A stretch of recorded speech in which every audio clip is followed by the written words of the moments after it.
টানা ৭ হারের পর অবশেষে ওয়ানডেতে স্বস্তির জয়। হারের বৃত্ত ভাঙার নায়ক তানভীর ইসলাম। ক্যারিয়ারের দ্বিতীয় ম্যাচে যিনি উপহার দিয়েছিলেন ম্যাচ উইনিং পারফরম্যান্স।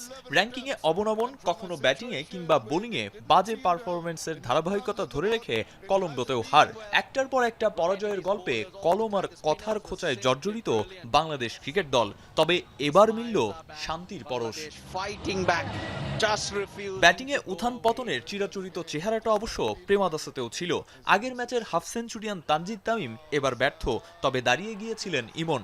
কিন্তু লম্বা ইনিংস খেলতে না পারার জুজোটা যায়নি।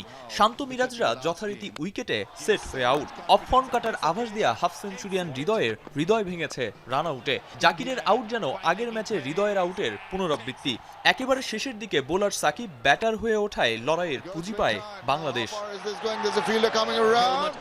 শ্রীলঙ্কার শুরুটা যেন বাংলাদেশের কার্বন কপি। কুশাল মেন্ডিসের অতি মানবীয় ব্যাটিংয়ে টাইগার শিবিরে তখন এক ম্যাচ আগেই সিরিজ খোয়ানোর শঙ্কা। তবে আগের ম্যাচে অভিষিক্ত স্পিনার তানভীরের ৫ উইকেট শিকার ম্যাচে ফেরায় বাংলাদেশকে। তবে ক্রমাগত ফিল্ডিং মিসের মহড়ায় তানভীরের কীর্তি জলে যাওয়ার শঙ্কা ছিল। তবে লিয়া নায়েগেকে ফিরিয়ে জয়ের পথ সুগম করেন মুস্তাফিজ।